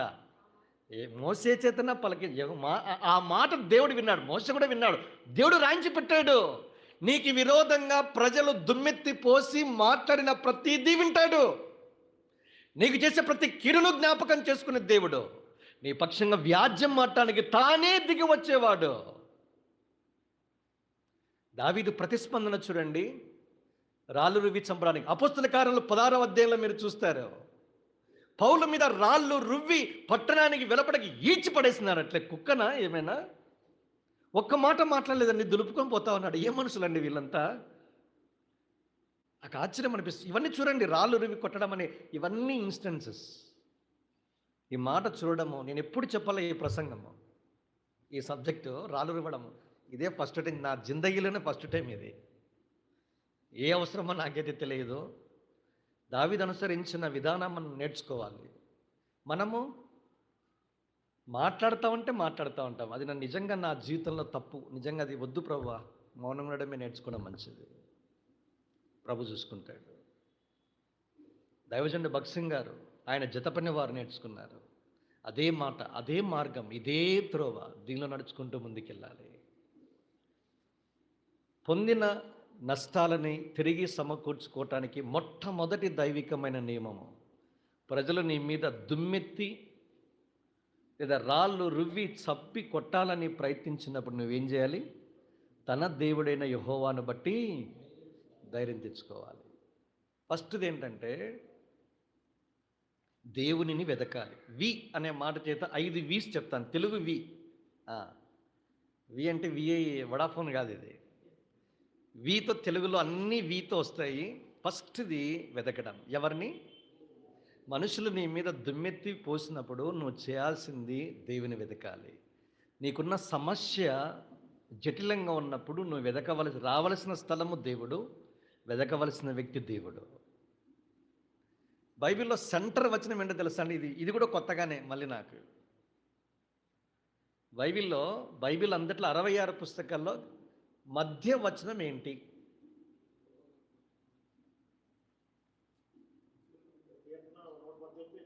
నూట 18వ కీర్తన 8వ వచనం. మనుషులను నమ్ముకున్నట కంటే అది ఆశ్రయించాడు. దేవునినే వెతికాడండి. అది ఆశ్రయించడం అంటే. నీ జీవితంలో మీరు చూసుకోండి, ఏ కష్టము, ఏ బాధ, ఏ నష్టము,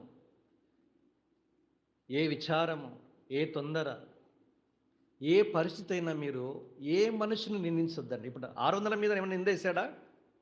ఏమరా మీరు ఇంత దౌర్భాగ్యులబ్బా, ఇంత విశ్వాసఘాతకులరా మీరు, ఇంత వెన్నుపోటుదారులా అన్నాడా? మనం ఎన్ని మాటలు మాట్లాడతామో, ఒక్క మాట మాట్లాడితే ఒట్టట్లే. పైపెచ్చు ఎవరిని ఆశ్రయించలే వీళ్ళని, వాళ్ళని ఒక్క మాట అనలేదు. నెమ్మదిగా వెళ్ళాడు, దేవునిని వెతికాడు, దేవుణ్ణి ఆశ్రయించాడు. అందుకే ఈ దినాల్లో ఒక మంచి నియమాన్ని మీరు పాటించాలి. యెషయా గ్రంథంలో ఒక మాట ఉంటుంది చూడండి, అందరూ చేయాలి ఈ మాట. యెషయా గ్రంథము, కొంచెం నేను వేగంగా వెళ్ళాలి కానీ నేను తొందరగానే మిమ్మల్ని పంపిస్తాను. 64వ అధ్యాయం 7వ వచనం, నీ నామమును బట్టి మొర్రపెట్టువాడొకడును లేకపోయిను, నిన్ను ఆధారము చేసుకున్నటకే తన్ను తాను ప్రోత్సాహపరుచుకున్న వాడొకడును లేడు. ఇక్కడ ఉన్నాడు. ఎవరు? దావీదు. నిన్ను ఆధారము చేసుకుంటే తను తానే ప్రోత్సహించుకున్నాడు. తన దేవుడైన యెహోవాను బట్టి ధైర్యం తెచ్చుకున్నాడు. కనుక నీ కష్టములో, బాధలో, ఇరుకులో, ఇబ్బందిలో, అనారోగ్యములో, బాధలో, తృణీకారములో, నిందలో, అన్ని పరిస్థితులలో, చివరికి నష్టంలో నువ్వు ఆశ్రయించవలసిన, ఆధారం చేసుకునవలసిన ఒక వ్యక్తి ఉన్నాడు, దేవుడు. ఎవరి మీద మోపద్దు. మనం ఏం చేస్తాము? ఆదాము చూడండి, ఆదాముకు దేవునికి దావీదుకి వ్యత్యాసం చూడండి. ఏరా బాబు పండు తిన్నావంటే ఏమన్నాడు? నీవు నాకు ఇచ్చిన అమ్మాయి వేసేసాడు. వేరే వాళ్ళ మీద బ్లేమ్ చేయడం చాలా సులభం మనకు, కానీ దావీదు చేయలా. ఊరికే దావీదు జనకి హృదయానుసారుడు కాలేదండి. ఇవే మనకు కనిపిస్తాయి, అడుగడుగునా కనిపిస్తాయి. తన మీదకి వ్యతిరేకంగా రాళ్ళు రువి చంపాలనుకున్న మనుషుల మీద కూడా నింద మోపల. దేవుని దగ్గరికి వెళ్ళాడు, దేవునిని వెతికాడు, దేవుని ఆశ్రయంగా చేసుకున్నాడు. అందుకే నీవు నేను మొట్టమొదటిగా చేయాల్సింది దేవుని వెతకాలి. ఈ దినాల్లో దేవుని వెతికేవారే లేరు, దేవుని యొద్దకు వచ్చేవారే లేరు. నీకు ఎన్నో పరిస్థితులు, ఆటంకాలు కనిపిస్తూ ఉన్నాయి. ఎందుకు ఈ దేవుని నువ్వు ట్రై చేయవు? నీతిమంతులు లేడు, ఒక్కడు లేడు, గ్రహించువాలేడు, దేవుని వెదుకువాడే లేడు. అందరూ త్రోవ తప్పి ఏకముగా పనికిమాలిన వారైది. అయితే ప్రభుకు స్తోత్రము. నువ్వు వెదకకపోయినా నేను వెతికి నిన్ను రక్షించటానికి 2024 లేదా 25 సంవత్సరాల క్రితము యేసుక్రీస్తు ప్రభువారు మనుష్య కుమారుడిగా ఈ లోకానికి వచ్చాడు. 19:10 లూకాసు వార్త, నశించిన దాన్ని వెదకి రక్షించటానికి యేసు ప్రభువారు వచ్చాడు. ఎందుకు ఈ రాత్రి యేసు ప్రభువారు నిన్ను వెతుకుచుండగా ఆయన యుద్ధకు వచ్చి నీ గోడుని ఎందుకు విలబుచ్చుకోవు? నీకున్న ఇబ్బందిని ఎందుకు చెప్పుకోవు? నీకున్న పతనమైన స్థితిని, నీ పాపాన్ని, నీ హృదయ స్థితిని ఎందుకు ప్రభుతో వివరంగా చెప్పుకోలేవు? చెప్పుకో. ఈ దేవుడు నిన్ను కరుణించేవాడు, రక్షించేవాడు, నీ మీద జాలిపడేవాడు, నిన్ను అర్థం చేసుకునేవాడు, నీకున్న ఇబ్బందిలో నుండి, ఇరుకులో నుండి విశాలతలోనికి తీసుకుని వచ్చేవాడు. ఇలాంటి మంచి దేవుణ్ణి ఆశ్రయించేవారుగా మనం ఉండాలని, ఆయనను బట్టి ప్రోత్సాహం, ఆయన బట్టి ధైర్యం తెచ్చుకునే వారంగా మనం ఉండాలి. విశ్వాసంగా మరి ఎక్కువగా కనుక మన చుట్టూ సంభవించే సంభవాల మీద కానీ, మనుషుల మీద కానీ నెపాలు వేయక, వ్యక్తుల మీద కూడా నిందలు వేయక ప్రభుని ఆశ్రయించే వారంగా ఉండాలి. కనుక మొదటిది వెదకడం, పాయింట్ నెంబర్ 1. నేను రెండో దగ్గరికి వెళ్తాను రండి. 1 సమూయేలు గ్రంథం 30వ అధ్యాయం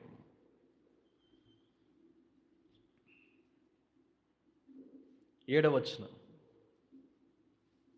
8వ వచనం. పిమ్మట దావీదు ఏఫోదు తెమ్మని యాజకుడకు అహీమెలకు కుమారుడైన అబ్యాతారుతో చెప్పగా, అబ్యాతారు ఏఫోదును దావీదు నొద్దకు తీసుకుని వచ్చును. నేను ఈ దండును తరిమిన ఎడల దాన్ని కలుసుకుందునా అని యెహోవా యొద్ద దావీదు విచారణ చేయగా. రెండవది విచారణ, మొదటిది వెతకడం, 2 కనుక దేవుని యొద్ద విచారణ చేయండి. కీర్తన 34:4లో ఏముంది? నేను యెహోవా యొద్ద విచారణ చేయగా ఆయన నాకు ఉత్తరం ఇచ్చెను, నాకు కలిగిన భయములన్నిటిలో నుండి. వెదకడము ఒకటి, విచారణ చేయడం ఒకటి. అందుకే ఈ మాట యెషయా గ్రంథం 55వ అధ్యాయం 6-7 వచనంలో మనం చూస్తాం. ఏముంది అక్కడ? యెహోవా మీకు దొరుకు కాలమందు ఆయనను వెదకండి, ఆయన సమీపమున ఉండగానే ఆయనను వేడుకొనిడి. భక్తిహీనులు తమ మార్గమును విడవవలను, దుష్టులు తమ తలంపులను మానవలను. వారు యెహోవా వైపు తిరిగిన ఎడల ఆయన వారి యందు జాలిపడను. వారు మన దేవుని వైపు తిరిగిన ఎడల ఆయన బహుగా క్షమిస్తాడు. కనుక దేవుని యొద్ద విచారించాలి, వెతకాలి, విచారించాలి. మనకి తెలుసు, ఇర్మీయా గ్రంథము 23వ అధ్యాయంలో కూడా చూస్తాం. 17, 18, 19 వచనాల్లో అన్నాడు, మీరు విచారణ చేయుతూ వత్తురేమి, అప్పుడు నన్ను మీరు కనుగొంటారు. నేను మీకు అందులోనికి మిమ్మల్ని తోలివేశాను, ఏ ప్రాంతాలకి మిమ్మల్ని తోలివేశాను, మరి అన్నిటి నుంచి నేను మిమ్మల్ని మరలా సమకూర్చేదను. తిరిగి సమకూర్చుకోవటానికి దేవుని యొద్ద మనం చేయవలసింది ఏంటంటే వెదకడం మాత్రమే కాదు, విచారించే వారిగా ఉండాలి. కనుక నేను విచారించడానికి మంచి వ్యక్తి ఆయన యేసుక్రీస్తు ప్రభువారు. కనుక దేవుని యొద్ద విచారణ మనం చేస్తే మనకున్న చింతలు, మనకున్న భయం అన్నిటిలో నుంచి ఆయన మనల్ని విడిపించేవాడిగా ఉన్నాడు. ఇంతకంటే దేవుడు మన గురించి విచారించేవారు ఎవరు లేరు, దేవుడు తప్ప. మనం అపార్థం చేసుకునేవారు మన చుట్టూ ఉన్నప్పుడు, మన కన్నీటిని గురించి, మన బాధ గురించి స్పష్టంగా ఎరిగిన వాడు ఒక దేవుడు మాత్రమే. బహుశా నువ్వు భావ వ్యక్తీకరణ చేయకపోవచ్చు, అయితే నిజంగా ఆయన మన ప్రతి అక్కరిని కూడా తీర్చడానికి సమర్థుడు. అలాంటి ప్రభువు దగ్గర ఆయన వెతకడం మాత్రమే కాదు, విచారించే వారంగా ఉండాలి. మూడో పాయింట్ ఏంటి? 8వ వచనము 2వ భాగం దగ్గరికి వస్తాం. విచారణ చేస్తే కలిగిన ప్రయోజనాన్ని రాశాడు. యెహోవా తరుము నిశ్చయముగా నీవు వారిని ఏమన్నాడు? కలుసుకుని తప్పక నీ వారిని అందరినీ దక్కించుకొందువని సెలవిచ్చాను. కనుక ఎప్పుడైతే దేవుని దగ్గర విచారణ చేశాడో దేవుని దగ్గర నుంచి జవాబు వచ్చినట్లుగా మనం చూస్తాం. కనుక దేవుని మాటకు విధేయత అది చాలా ప్రాముఖ్యం. జీవితంలో నష్టాలు పొందినప్పుడు ఈ నష్టం ఎట్లా తిరిగి దేవుడు సమకూర్చగలడు అని వేటి గురించి మీరు ఆలోచన చేయనక్కర్లా. దేవునిని వెతికి విచారణ చేసిన తర్వాత దేవుడు చెప్పిన మాటకి ఉన్నది ఉన్నట్టుగా లోబడితే చాలు. ఉదాహరణకి లూకా 5 చూడండి, యోహాను సువార్త 21వ అధ్యాయం చూడండి. మీకు తెలుసు, ఉదాహరణ కొత్త నిబంధనలో లూకా సువార్త 5వ అధ్యాయంలో గెన్నెసరతు సరస్సు దగ్గర ధోనిలో యేసుప్రభువు వారు బోధిస్తున్నాడు. పేతురు యొక్క దోణిని తీసుకున్నాడు. వాక్యం అయిపోయిన తర్వాత, అయ్యా పేతురు కొంచెం లోపలికి తీసుకెళ్ళన్నాడు. వాక్యం ముగించాడు. ఇప్పుడు ఏమన్నాడంటే, నీ దోణెను ముందుకెళ్ళి కుడివైపున ఏం చేయాలి? వలవేయమన్నాడు. ఇప్పుడు ఏమన్నాడు పేతురు? ఏలినవాడ, రాత్రంతయు మేము ప్రయాసపడ్డాం, ఒక్క చేప కూడా పట్టలేదు, ఆగిపోలేదు. నెక్స్ట్ ఏమన్నాడు? అయినను నీ మాట చొప్పున. ఎట్లా దేవుడు తీరుస్తాడు మన నష్టాన్ని తిరిగి సమకూరుస్తాడు, రిక్తస్థానం సమృద్ధితో ఎలా నింపుతాడో మనకు సంబంధంలా. మనకు సంబంధం ఏంటి? దేవుడు చెప్పిన మాట వినాలంతే. పాఠమే పాఠం, భలే మాట, బంగారు మాటని. కానీ బంగారు మాటకి ఏమన్నా మూట కట్టామా? లేదు. మనం ఎలా దేవుడు మన అక్కలు తీరుస్తాడు, ఎలా రిక్తహస్తాలు సమృద్ధితో నింపబడతాయి, కోల్పోయిన నష్టం ఇలా తిరిగి సమకూర్చుకునే మనము మనకేం తెలియకపోవచ్చు కాక, ఆయన మాట ఏదైతే ఉందో అయినను నీ మాట చొప్పున చేస్తాననాలి అంతే. 21వ అధ్యాయంలో కూడా అన్నాడు, సూర్యోదయం మగుచుందాక యేసు అద్దరిని నిలిచాడు. పిల్లలారా, ఆ తిరుటకు ఆహారం ఏదైనా ఏమైనా ఉందా అంటే ఏమన్నారు? లేదు. అప్పుడేమన్నాడు? కుడివైపునే మళ్ళీ వేమని చెప్పినట్లుగా చూస్తాము. రాత్రంతా ప్రయాసపడితే ఒక్క చేప పట్టలేదు. ఉదయకాలం చేపలు వస్తాయా? ఏ ఫిషర్మైన లూకా 5 కావచ్చు, యోహాను 21వ అధ్యాయం కావచ్చు, ఉదయకాలమున చేపలు వలలోనికి రావు. అయితే హ్యూమన్ లాజిక్, ఫెయిత్ రెండు భిన్నమైన ధృవాలు. మన మనసు చెప్తుంది ఎంత లాజికల్గా ఆలోచించిన ఇది అసాధ్యమో, కానీ దేవుని మాట వింటే సాధ్యము. మనకంటే వీర విధేయులు ఎవరో తెలుసా అండి? ఎవరు? సృష్టి. చేపలు భక్సింగ్ గారు చెప్తా ఉంటాడు, యోహాను 21 మీద చెప్తూ, ఒక్కొక్క చేప వెళ్ళండి అని చెప్తే లైన్ కట్టి వెళ్తాయంట. మనమైనా మాట వినం. మనం మూగ జీవాలు చూడండి, దేవుని చెప్పిన మాటల్లో పడ్డాయి. చేపలకు ఆజ్ఞ ఇచ్చాడు. 153 గొప్ప చేపలు, మామూలు ఫిష్లు కాదు అవి. సృష్టి దేవునికి లోబడుతుంది, కానీ దేవుని సృష్టిలో భాగమైన మనము మాత్రము దేవునికి లోబడంలా. మన నష్టాన్ని తిరిగి దేవుడు ఎలా సమకూర్చుతాడో మనకు తెలియదు. కానీ ఏం చెప్పాలా? అయినను నీ మాట. అయ్యా నష్టం పొందిన, పాడైపోయినా, ఎట్లా బాగైతే నాకు తెలియదు, అయినను నీ మాట చొప్పున. ఇది అసాధ్యంగా కనబడతా ఉంది. తిరిగి సంపాదించుకొనగలనన్న నిశ్చిత నాకు లేదు, కానీ నీ మీద నమ్మకం ఉంచుతా ఉన్నా. నీ మాట చొప్పున నేను చేస్తాను. దేవుని మాట వినడం చాలా ప్రాముఖ్యం. యెషయా కీర్తన 96లో నేడు అను సమయం ఉండగానే ఆయన మాట వినుట ఎంత మేలు అన్నాడు. చూడండి, 7వ వచనం 2వ భాగంలో ఉంటుంది అది. కనుక దేవుని మాటకి మనం లోబడితే, విధేయత చూపిస్తే మన నష్టం తిరిగి సమకూర్చబడుతుంది. నెక్స్ట్ 4th పాయింట్, ఇంకా నేను కొంచెం ముందుకెళ్ళి ముగిస్తాను, రండి నాతో పాటు. 9వ వచనం. కాబట్టి దావీదు అతని యొద్దనున్న 600 మందియు బయలుదేరి బెసోరు వాగుగట్టకు రాగా, వారిలో 200 మంది వెనుక. మీరు చూడండి, తరుము నిశ్చయముగా వారిని కలుసుకుందువు అని చెప్పితే వెంటనే విధేయత చూపించారు, లేచారు. దావీదు అతని దగ్గరున్న 600 మంది బయలుదేరారు. ఎట్లా పోవాలి?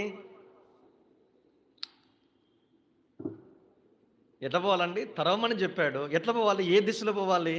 4 దిక్కులు ఉన్నాయి. మళ్ళా 4 దిక్కులకు 4 ఉన్నాయి. మళ్ళా 4 దిక్కులకి మళ్ళా 4 ఉన్నాయి. విశ్వాసం అంటే అదే. విశ్వాసం మనకు కనిపించదు. మీరు ఎప్పుడైతే వాక్యాన్ని విధేయత చూపించి అడుగు ముందుకేస్తారో యథార్థవంతులకు చీకటిలో వెలుగు పుడుతుంది. భవిష్యత్తు నీకు అంధకారంగా ప్రశ్నార్థకంగా కనిపించినా దేవుడు చెప్పాడని ముందుకు అడుగు వేయాలంతే.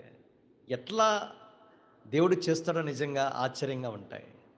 నిర్గమాకాండం 14 దగ్గరికి వచ్చారండి. ఎర్ర సముద్రం ముందుంది. చూస్తేనేమో సముద్రం, వెనక ఐగుప్తు సైన్యం. బ్రతుకు జీవుడా కాపాడేవాడు ఎవరు? మోషేతో అన్నాడు, ఎందుకు అట్లున్నావు? నీ చెయ్యి పైకెత్తా అన్నాడు. చెయ్యి పైకి ఏమవుతుంది? ఏమన్నా సముద్రం 2 పాయలుగా చెల్లుతుందా? చరిత్రలో లేదు. ఫెయిత్ అంటే అది. ఇప్పుడు అబ్రాహాముకు దేవుడు ప్రత్యక్షమయ్యాడండి, పిలిచాడు.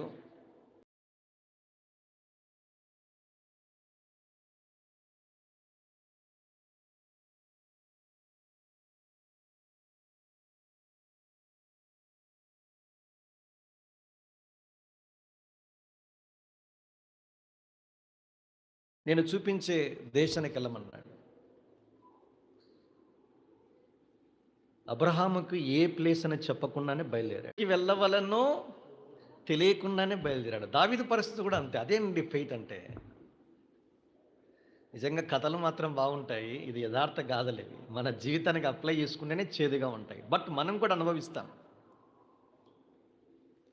పిలిచాడు, లోబడ్డాడు, వెళ్ళాడు. ఎట్లా వెళ్ళాలో తెలియదు. మళ్ళీ తనతో పాటు భార్య, తర్వాత తను సంపాదించుకున్నది, పని వాళ్ళందరూ కలిసి వెళ్తూ ఉంటే, సార్ ఎక్కడికి వెళ్తున్నారు? ఏమో తెలియదండి అంటే, ఫూల్ అంటారా లేదా? వెరీ వాళ్ళ మీరేమన్నా తెలివి తక్కువారా? కామన్ సెన్స్ లేదు మీకు? ఎక్కడికి వెళ్తారండి మీరు అనలే.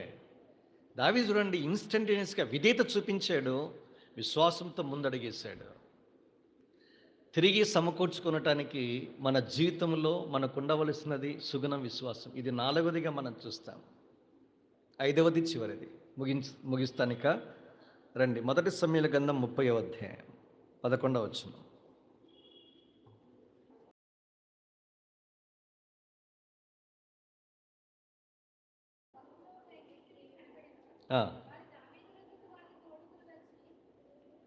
చదవండి అమ్మా.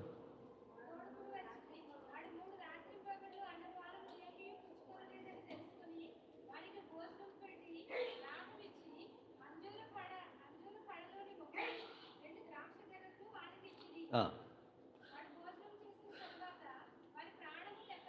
13.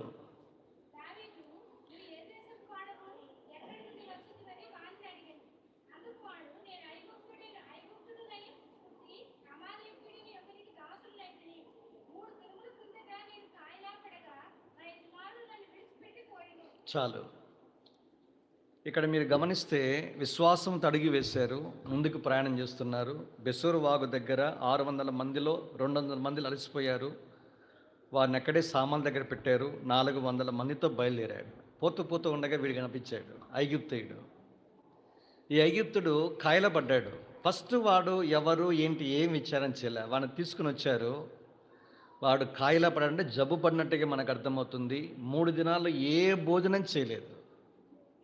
వానికి అన్నం పెట్టి దాహం ఇచ్చి అంజూర పడనిచ్చి 2 ద్రాక్ష గెలను ఇచ్చేసరికి వాని ప్రాణము తెప్పరిల్లింది. ఇప్పుడు నెమ్మది అడిగాడు. అప్పుడు అన్నాడు, నేను ఐగుప్తీయుడను, అమాలేకీయులలో ఒకనికి. ఇప్పుడు ఏమని చేయాలి దావీదు? దేవుడు చేసే ఏర్పాట్లు చూడండి. మనము విశ్వాసముతో అడుగు ముందుకేస్తే శత్రువులలో సహితము మన కొరకు మేలు చేయటానికి దేవుడు వ్యక్తులను వాడతాడు. ఇప్పుడు దావీదు ఏం చేయాలంటే, వీళ్ళు కీడు చేశారు, కానీ దావీదు కీడు చేత కాక కీడును మేలు చేత కీడును జయించాడు.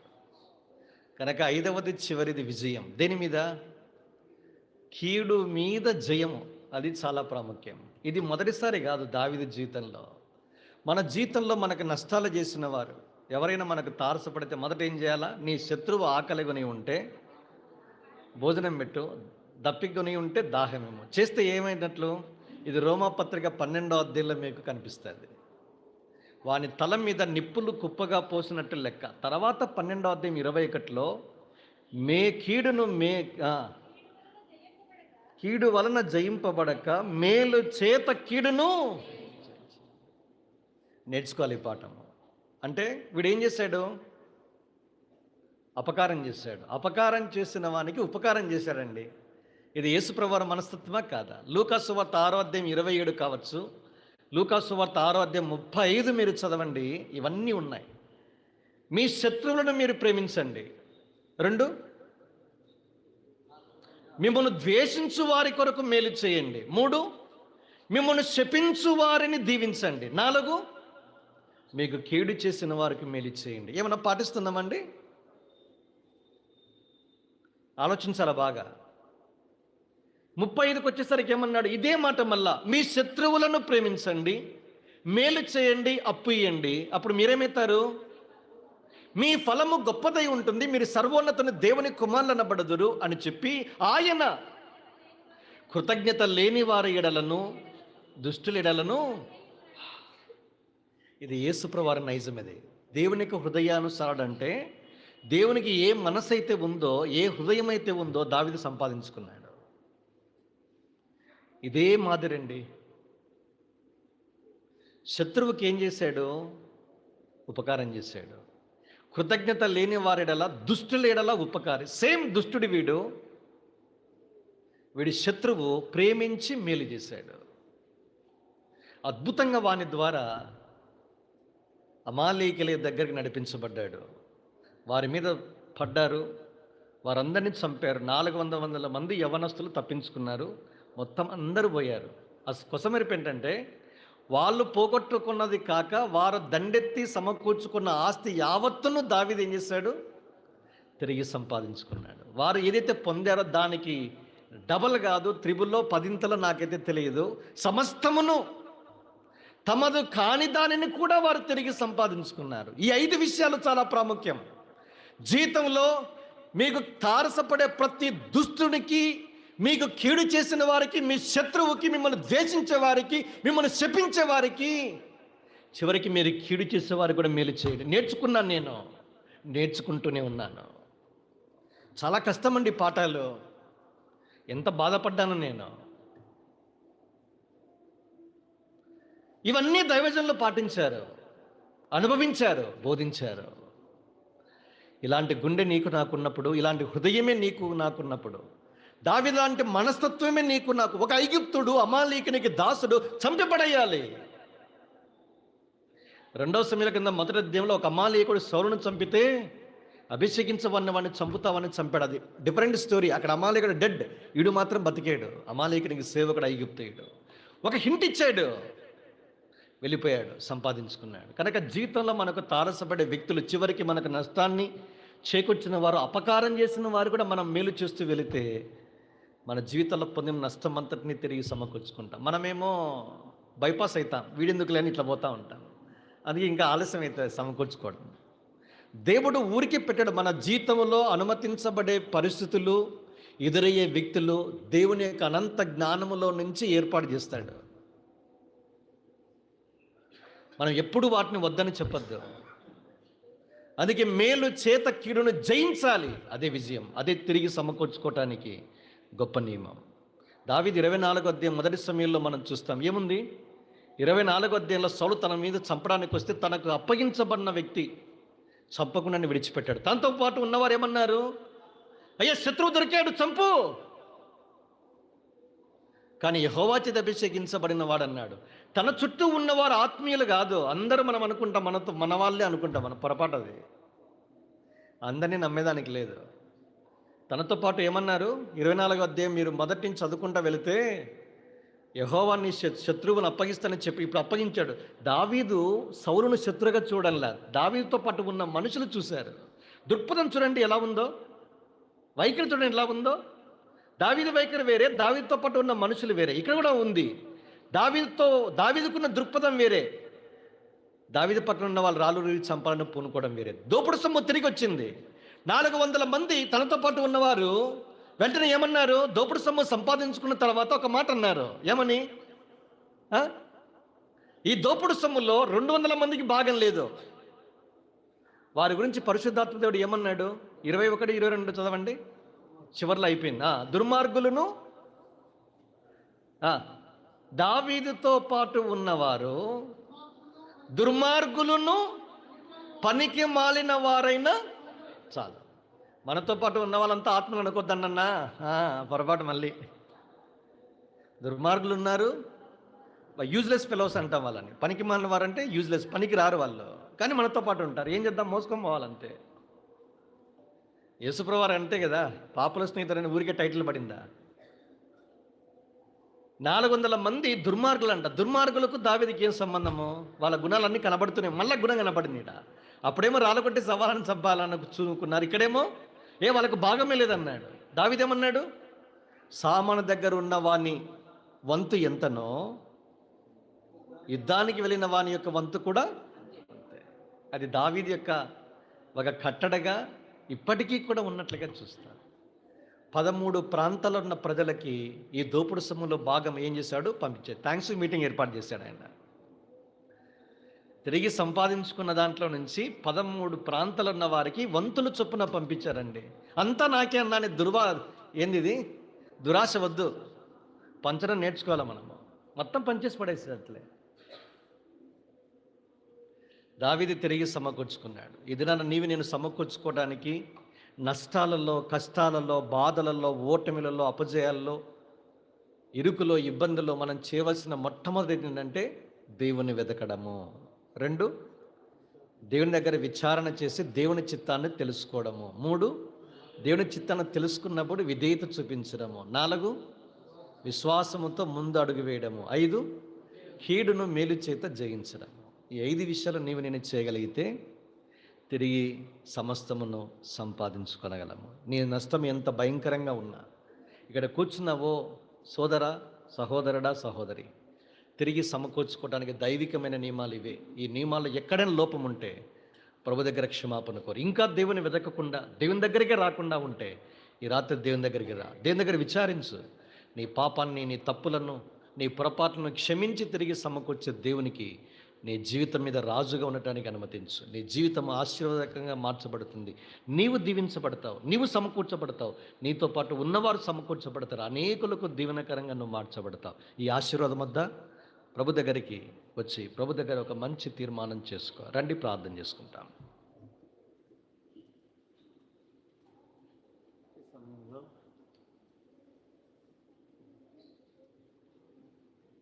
బ్రదర్ స్టీఫెన్ వస్తే సిద్ధాంతం ప్రార్థన చేస్తారు. వాక్య నిమిత్తం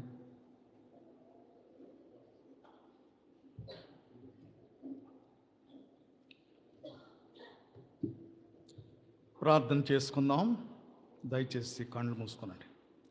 ప్రేమ కలిగిన మా తండ్రి, కృపగల దేవ, మీకు వందనములు, స్తోత్రములు, స్తుతులు మేము చెల్లించుకుంటున్నాం. ప్రభు మా తండ్రి, ఈ రీతిగా ప్రార్థించిన రీతిగా ప్రభు షాలేము ప్రార్థన మందిరంలో ఉదయకాలము నుండి జరుగుతున్నటువంటి ఈ యొక్క ప్రత్యేకమైనటువంటి కూడికల కొరకే వందనాలు, స్తోత్రాలు. మరి రాత్రి సమయంలో మరి మీ దాసును మీరు నిలబెట్టుకొని అనేకమైనటువంటి సంగతులు, మరి దావీదు సమస్తమును ఏ రీతిగా సంపాదించుకున్నాడో, రక్షించినాడో అనే అంశం మీద మరి కొన్ని తలంపులు మీరు మాకు ఇచ్చినందుకే వందనాలు, స్తోత్రాలు. మరి ఈ రాత్రి సమయంలో మేము కూడా మరి వెదికే వారంగా ఉండాలని, దావీదు వలె అలాగే విచారణ చేసే వారంగా ఉండాలని ప్రభు మా తండ్రి, మాటకు మరి విధేయత చూపించాలని, లోబడాలని ప్రభు మా తండ్రి, విశ్వాసంతో మరి ముందుకు సాగిపోవాలని, అదే రీతిగా మరి కీడు మీద మాకు జయముందని గనుక మేలు చేత కీడును జయించే వారంగా ఉండాలని మరి ఈ రీతిగా అనేకమైన రీతిలుగా నీ యొక్క వాక్యమును మీరు మాకు తెలియపరుస్తూ వచ్చినందుకు వందనాలు, స్తోత్రాలు. మరి విత్తబడిన వాక్యము మరి నీరు కట్టని ఫలింపచేయండి. విన్న వాక్యము మంచి నేల పడిన విత్తనం వలె 30 60 100 ఫలింపచేయండి ప్రభా. ఏ ఒక్కరూ మరి ఖాళీగా వెళ్ళకుండగా నీ వాక్యముతో నింపబడి దానిని దావీదు యొక్క అనుభవాల ప్రకారంగా నడుచుకున్నట్టుకు సహాయం చేయండి ప్రభా. మా తండ్రి, ఉదయకాలం నుండి ఈ మీటింగ్లో మీరు మాకు సహాయం చేస్తున్నందుకు వందనాలు. ఈ రాత్రి కొడుకులో కూడా సహాయం చేసినందుకు వందనాలు. మంచి వాతావరణం కూడా ఇచ్చినందుకు వందనాలు. అనేకమైన ప్రాంతాల నుంచి మీ దాసులైన వారు తీసుకొచ్చినందుకు వందనాలు. మరి స్థానిక మీ దాసులు రతనరాజు గారిని బట్టి వందనాలు, వారికి ఇచ్చిన భారమును బట్టి వందనాలు. ఎంతో ఆశతో మరి ఈ రీతిగా ఈ ప్రాంతంలో, ఈ తణుకు ఓల్డ్ టౌన్ పట్టణంలో ప్రభా షాలేం ప్రార్థన మందిరం ద్వారా నీ వాక్యమును బహు విరివిగా అందించాలని